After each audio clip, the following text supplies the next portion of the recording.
মাশাআল্লাহ আলহামদুলিল্লাহ একটু মাশাআল্লাহ বলবো। সম্মানিত দর্শক বন্ধু আলহামদুলিল্লাহ মাশাআল্লাহ বলো, মাশাআল্লাহ বলবো। আমরা দেখতে পাচ্ছি আলহামদুলিল্লাহ আমাদের হাঁস পাখিগুলো আলহামদুলিল্লাহ দৌড়ে দৌড়ে খাবার খাওয়ার জন্য প্রস্তুতি নিচ্ছে। শুভ সকাল। তো বন্ধুরা, আপনারা কে কোথা থেকে আমাদের এই ভিডিওগুলি দেখছেন ইনশাআল্লাহ আমাদেরকে অবগত করবেন। আমরা আজকে খাবারের রুটিন যা কিছু রেখেছি হাঁসের জন্য সেটা হলো আপনার সকালবেলার খাবার। 1 নম্বরে খাবার রেখেছি ধান, 2 নম্বরে খাবার রেখেছি কুড়া অর্থাৎ ধানের চালের কুড়া, 3 নম্বর যেটা রেখেছি সেটা হলো আপনার একটা মেডিসিন।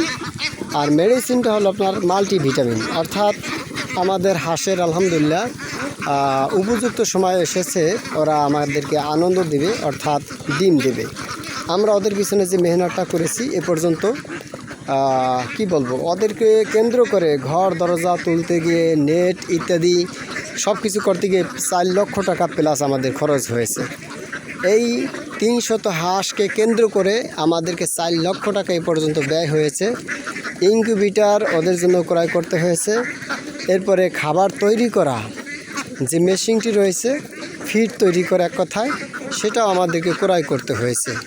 একমাত্র শুধুমাত্র ওদেরকে লালন পালন সঠিকভাবে করার জন্য যত প্রকারের সুকৌশল রয়েছে সব কিছু আমরা কমপ্লিট করেছি আলহামদুলিল্লাহ। এত পরিমাণ হিউজ পরিমাণ টাকা কারা আপনার খরচ করতে পারে তা আমার জানা নেই। তবে অবশ্যই বন্ধুরা এই কাজটা কিন্তু আমি একা দ্বারা কোনোদিন সম্ভব হয় নাই।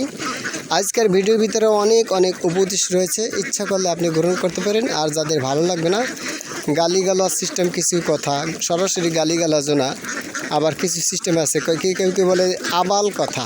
আবাল কথা, এক ব্যক্তি এটা কমেন্টস করেছে, কি বলছে, কয় আবাল কথা। আবাল কথার অর্থ কী রে ভাই? এটা তো আসলে ব্যাখ্যা করলে যাই হোক, আমি এখানে প্রতিপন্ন করবো না। ওই ভাইকে আল্লাহ তাআলা হেদায়েত দান করুক। আমি ইসলামিক মাইন্ডের একজন লোক, ওই ভাই হয়তো বা লক্ষ্য করে নাই। আমি কারি হাফেজ মাওলানা মুফতি, ইসলামিক স্টার্টার হিসেবে লেখাপড়া করছি, ইসলামিক মাইন্ডে আমি লেখাপড়া করেছি। সুতরাং আমার সাথে আপনারা যদি জানাশোনা থাকতো তাহলে আমার সম্পর্কে আপনারা ধারণা নিতেন। না হলে ওরকম ধারণা কেন, কী কারণে, কোন কারণে শব্দটা ইউজ করছেন জানি না।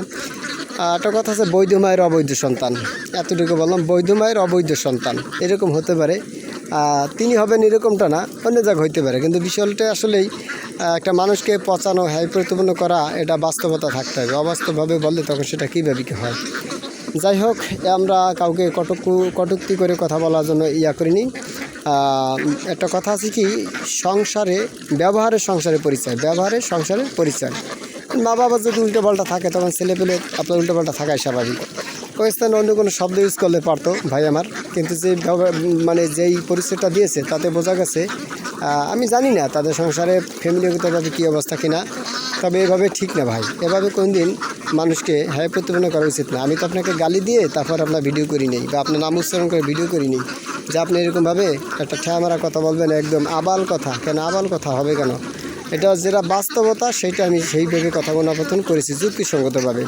কোনোটা সত্য না মিথ্যাও না, মানতেক এভাবে হইতে পারে, কিন্তু এভাবে মন্তব্য করা, কমেন্টস করা অনলাইনে অন্ততপক্ষে কারোর জন্য ঠিক হবে না, আমার জন্য ঠিক হবে না। তো যাই হোক, আমি তো কারো নাম বললাম না, শুধু এতটুকু বললাম যদি বৈধ মায়ের বৈধ সন্তান হয়ে থাকেন তাহলে কমেন্টসটা উঠিয়ে নেবেন বলছি, এটাই আমি প্রত্যাশা করছি। যাই হোক বন্ধুরা, তাহলে আমরা আজকে যে উপদেশগুলি সেটা হলো যে আমরা কেন বলছি ডিম আপনার দেওয়ার উদ্দেশ্যে। আর সব কিছুর মালিক তো আল্লাহ, তাই না? আমিও না, আপনি আর কেহ না। সুতরাং এগুলি সব কিছুর মালিক আল্লাহ সুবহানাহু ওয়া তাআলা। হ্যাঁ, ডিম দেওয়ার মালিক আল্লাহ, না দেওয়ার মালিক আল্লাহ। তবে বান্দার কিছু প্রচেষ্টা আছে না। এখন আপনি যদি বলেন যে আমাকে আল্লাহ এসে খাওয়াই দিয়ে যাও, আমি হা করবো, আল্লাহর হাত দিয়ে আমাকে খাওয়াই দিয়ে যাবে, এটা কি সম্ভব ভাই? হ্যাঁ, আমরা সবাই অন্ধবিশ্বাস করি, অন্ধবিশ্বাস। হিন্দু, বৌদ্ধ, অন্য নাসারা যে যারা আছে, আমরা মুসলিম, সবাই আমরা অন্ধবিশ্বাস করি। দেখে কোনদিন আমরা বিশ্বাস করি না, দেখে কিন্তু কেউ আমরা মালিকের গোলামি করি না, আল্লাহকে দেখে আমরা নামাজ পড়ি না। কিন্তু আমাদের ভিতরে বিশ্বাস স্থাপন আছে 100% যে আল্লাহ এক এবং একক। কেননা যদি আল্লাহ 2 জন হইতো তাহলে আল্লাহ আপনার 2 জন হলে মারামারি লেগে যেত, প্রতিদিন সকালবেলা মারামারি লেগে যেত। এক্সাম্পল স্বরূপ এক আল্লাহ বলতো কি আজকে সূর্য উঠবো পশ্চিম দিক থেকে, আর দ্বিতীয় আল্লাহ বলতো কি আজকে সূর্য উঠবো পূর্ব দিক থেকে। বলে মারামারি লেগে যেত না, লেগেই যেত। সুতরাং আল্লাহ এক এবং একক, তবে যা কিছু হচ্ছে না হচ্ছে সব কিছু আল্লাহর হুকুমে হইতেছে, এটা বিশ্বাস স্থাপন করতে হবে। আর সেই কারণেই আল্লাহর প্রতি ভরসা করে আমি কথোপকথনগুলো বলছি। আর এই ভিতর যদি কেউ আবাল কথা ইত্যাদি কথা প্রয়োগ করে, তখন এটা তার একটা কথা যেটা বললাম, ওই যে ব্যবহারের সংসারের পরিচয়, তাই না? এছাড়া কি বলবো, হ্যাঁ, বাঁশের গোড়া দিয়ে বাঁশ গাছে জ্বালায়, আপনার ওই কলা গাছ কোনদিন জ্বালান, আর কলা গাছের গোড়া দিয়ে কখনো বাঁশ গাছ জ্বালাবে না, ওইটাই জ্বালাবে। এছাড়া আর আমি অতিরিক্ত কিছু বললাম না, আমি কারো নাম বললাম না, তবে এতটুকু বললাম। যাই হোক বন্ধুরা, আজকে আমরা যে আলোচনাটার বিষয় নিয়ে আসছি সেটা হলো যে হাঁস পালন প্রসঙ্গে। আসলে এতগুলি হাঁস, মানুষ 2টা হাঁস পালন করতে পারে না, তার খরচ চালাইতে দেখা গেছে হিমশিম হয়ে যায়। আর এই স্থানে আমি আপনার 300 হাঁস আপনার এরকম আপ ডাউন করে আসছি। তো মাশাআল্লাহ তো বলা দরকার ছিল, পচা কথা তো প্রশ্ন আসে না। তো এখানে আমরা আলোচনা করতেছিলাম যে আমরা আজকে খাবার দিয়েছি আপনার 3টা। একটা হলো আপনার মেডিসিন, আর মেডিসিনের মাল্টিভিটামিন, আর একটা দিচ্ছি কুড়া হালকা, আর দিয়েছি ধান। এই 3টা সমন্বয়ে সকালে খাবারটা ওদের দিলাম আলহামদুলিল্লাহ। এর দ্বারা উদ্দেশ্য হলো যে মাল্টিভিটামিন দেওয়ার উদ্দেশ্য হাত যখন উপযুক্ত সময় হয়ে যায় বান্ধার চেষ্টা করতে পারে, সেই চেষ্টা হিসেবে আমরা করেছি আলহামদুলিল্লাহ। হয়তো বা আমাদের এই দুঃখজনক যে সময়টা ছিল, অর্থাৎ আমাদের অনেক টাকা পয়সা ব্যয়বহুল খরচের বিষয় ছিল, সেটা আমাদের হয়ে গেছে, এখনও কিছু হবে। তারপর ইনশাল্লাহ আল্লাহ চাহে তো ইনশাল্লাহ আমরা পর্যাপ্ত পরিমাণ ডিম ওদের কাছ থেকে প্রত্যাশা করতে পারি। কেননা সন্তানকে লালন পালন মা বাবা যখন করে, তখন সন্তান যখন বড় হয়ে যায়, তখন কিন্তু অবশ্যই সন্তান মা বাবার প্রতি লক্ষ্য রাখে, এটাই স্বাভাবিক। আর যদি লক্ষ্য না রাখে, তখন সেটাকে বলা হয় কুলাঙ্গার সন্তান, অবৈধ সন্তান। কখন কেউ গালিগালাজ দিয়ে বলে, বুঝছেন, যে ওটা তার নিজের মায়ের সন্তান না মনে হয়, তা নয় তার খাবার দেবে না কেন, পরন দেবে না কেন, এটা ইত্যাদিতে বলে থাকে। যাই হোক বন্ধুরা, সব কথা সব অনলাইনের ভিতরে বলা যায় না, যেটা বলা দরকার সেটাই বলার চেষ্টা করতেছি। তো আমরা আলহামদুলিল্লাহ ওদেরকে একদম ছোটোকাল থেকে 0 বাচ্চা থেকে এই পর্যন্ত হিরো বানানো যত যা প্রয়োজন রয়েছে, প্রক্রিয়া রয়েছে, আমরা সেই প্রক্রিয়াগুলি চালিয়ে গেছি আলহামদুলিল্লাহ। এখন আমরা হয়তোবা আল্লাহর হুকুম ইনশাআল্লাহ আমরা কার্পণতা করিনি, কৃপণতাও করিনি। সুতরাং অবশ্যই ফলাফল আল্লাহ পাক আমাকে দেবেন বা আমাদেরকে দেবেন, এটা প্রত্যাশা করছি ইনশাআল্লাহ। তো আপনারা দোয়া করবেন বন্ধুরা, আমরা যেন ওদের এই খেদমতটা জারি রাখতে পারি। আর একটা উপদেশ আপনাদের সেটা হলো আপনার যারা টাকা পয়সার হিউজ পরিমাণ মালিক নয়, হুজুকে মাতাল হয়ে আপনার হাঁস পালন করতে চান, তাদেরকে বিনীতভাবে রিকোয়েস্ট বা অনুরোধ করবো, আপনারা কখনও এই চিন্তা চেতনাকে মাথায় নিয়ে কখনো হাঁস পালন করবেন না। বা হাঁস পালন কি, কোনো পশুকেই পালন করবেন না এই চিন্তা চেতনা নিয়ে যে আমি এদের থেকে কোটিপতি হব, আমার কোনো লস হবে না, লাভ হবে না। লাভ লস এই দুটোটা মিলেই ব্যবসার প্রতিষ্ঠানে নামতে হয়, তা নাহলে কিন্তু আপনার একদম জলে পুড়ে সব শেষ হয়ে যাবেন, ধ্বংস হয়ে যাবেন। এটা সত্য কথা, বাস্তবতা কথা। তো হাঁস পালন করতে হলে বা পশু পাখি পালন করতে হয়, গৃহপশু অথবা গবাদি পশু যেটাই বলে না কেন, পালন যদি করতে চান, ভিতরে বা বাহিরে আবদ্ধ অবস্থা হোক বা খোলামেলা অবস্থা হোক, যেভাবে পালন করতে চান, কতিপয় কিছু নিয়ম পদ্ধতি আপনাকে ফলো করতে হবে। তার ভিতরে 1 নম্বর সেটা হলো আপনার নিয়তকে খুলুসিয়ত করতে হবে, একদম পাকাপোক্ত নিয়ত করতে হবে। নিয়তটাকে একদম খুলুসিয়ত করতে হবে বাস্তবতার সহিত। নিয়ত যদি সঠিক না থাকে তাহলে আপনার এর ভিতরে বরকত থাকে না, হয় না। 2 নম্বর সেটা হলো আপনার অনেক পুঁজি আপনাকে লাগবে, যে এই পরিমাণ হাঁস আমি পালবো, তো এই পরিমাণ হাঁসে এই পরিমাণ খরচ হতে পারে। আগে আপনাকে টিউটোরিয়াল দেখতে হবে, বিভিন্ন টিউটোরিয়াল আপনার আছে, কয়টা হাঁস পাললে কয় টাকা খরচ হয়, 100 হাঁস পাললে কী পরিমাণ খরচ হবে, 1000 হাঁস পাললে কীরকম পরিমাণ খরচ হবে, একটা হাঁস পাললে কীরকম পরিমাণ খরচ হবে। এই ধারণা আপনাকে নিয়ে সেই পরিমাণ টাকা পয়সা সংগ্রহ করে তারপর আপনাকে মাঠে নামতে হবে। 2 নম্বর গেল, ব্যাখ্যা বিশ্লেষণ করলে অনেক করতে পারি, তবে অত দূর দরকার নেই। নাম্বার 3 হলো আপনার অভিজ্ঞতা, অর্থাৎ প্রশিক্ষণ প্রাপ্ত হতে হবে আপনাকে, একদম 100% প্রশিক্ষণ প্রাপ্ত হতে হবে। যদি আপনার প্রশিক্ষণের অভাব থাকে, তাহলে কোনো দিন আপনি এই হাঁস মুরগি গৃহপালিত পশু অথবা গবাদি পশু কোনো দিন আপনি পালিয়ে আপনার উন্নত হতে পারবেন না, ধ্বংস হতে পারবেন। তো আপনার প্রশিক্ষণ প্রাপ্ত আপনাকে হতে হবে 100%। তো প্রশিক্ষণ প্রাপ্ত আপনার গেল। তারপরে যে বিষয়টা বলবো সেটা হলো ওদের আপনার ট্রিটমেন্টের ব্যবস্থাপনায়, ঔষধ পানি কোন সময় প্রয়োগ করতে হবে, ঠান্ডার সময় কোন ওষুধ দিতে হবে, গরমের সময় কি করতে হবে ইত্যাদিতে। যাই হোক বন্ধু, যদি এ সম্পর্কে আপনার ধারণা নিতে চান তাহলে কমেন্টস করে জানাবেন। ইনশাল্লাহ আমার ভিতরে যতটুকু আছে আমি বলবো না আমি অলরাউন্ডার, এরকম বলবো না, চেষ্টা করতেছি সব বিষয়ে অবগত হওয়ার জন্য। তো আপনারা প্রশ্নবিদ্ধ করলে ইনশাল্লাহ আমি আপনার উত্তরগুলি সুন্দরভাবে দেওয়ার চেষ্টা করব। করবো ইনশাআল্লাহ।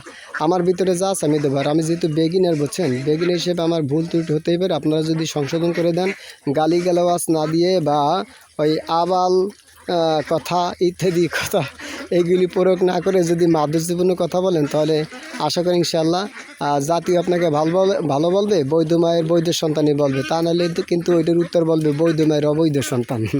হ্যাঁ, ঠিক আছে ভাই, আমি বেশি কিছু বললাম না। এই জন্য আপনারা যা কিছু বলবেন কবির ভাষায় ভাবিয়া করি কাজ করিয়া ভাবে না, এদিকে লক্ষ্য করে কথা বলবেন ইনশাআল্লাহ। ঠিক আছে দোস্ত বুজুর্গরা। আচ্ছা, যাই হোক, তাহলে আপনার যেই সাজেশননামাগুলি দিলাম আমার ভিতরে আমার অভিজ্ঞতার আলোকে এই পর্যন্ত হাঁসগুলিকে আনতে আমি একা নয়, কিন্তু এই স্থানে 4-5টা মানুষের মেহনত ছিল। একটা কথা আমার ওস্তাদ বলেছিলেন, আমার এই মাদ্রাসাতুল মাদিনা যখন স্টার্ট হয় তার সূচনায় কিছু কথা বলছেন। এক ওস্তাদ বলছিলেন যে জাতির উদ্দেশ্য করে, দেখেন মাদ্রাসা চালানো এত সোজা কথা নয়, চালাইতে হলে কয়েক শ্রেণীর লোক লাগে। যেমন উদাহরণস্বরূপ দিয়েছিলেন যে মধু কাটতে যখন যায় তখন আপনার 3 শ্রেণীর লোক সাধারণত নিয়ে সাথে করে যায়। 1 নম্বরে কেউ দেবে আপনার ধোঁয়া, ধোঁয়া দেওয়ার পরবর্তীতে কেউ আপনার মধুটা পরবে, এইটা আপনার একটা পাত্র আপনার কী করবে, ঠিকঠাক রাখবে। আবার কেউ দেখা গেছে মাছিগুলি ধাওয়াবে, হ্যাঁ, ইত্যাদি ইত্যাদি, এরকম 3 প্রকারের কথা হুজুর বলছিলেন। তাহলে আপনার ওই ধোঁয়া দেওয়াও মানুষ লাগবে, আর পাত্র ধরাও মানুষও লাগবে। আবার দেখা গেছে আপনার ওই জিনিসটা আপনার ওই যে সংগ্রহ করবে, এজন্য আপনার মানুষ লাগবে, তাই না? তো প্রত্যেকটা কাজে আপনার করতে গেলে আপনার প্রত্যেকটা নিয়ম পদ্ধতি প্রয়োজন রয়েছে। এই জন্য আমি আপনার যা কিছু উপদেশ কথাগুলো বললাম, এই কথাগুলোর প্রতি যদি আসলে সঠিকভাবে আপনার কাজে প্রয়োগ করতে পারেন ইনশাআল্লাহ, তাহলে হাঁসগুলি এরকমই আসবে। তো আমি হাঁসগুলি আসলে মূলত একা একা আপনার এই প্রতিপালন করি না, আমার স্থানে অনেক লোকজন ছিল। বিশেষ করে আপনার কেউ দিচ্ছে টাকা পয়সা, যেমন সৌদি আরবে আমার এক ভাই, 2টা ভাই, তারা হেল্প করছে টাকা পয়সার মাধ্যমে, সহযোগিতা করছে। আমি আপনার টাকা পয়সা কম বেশি দিয়েছি, আবার মেহনতও করেছি।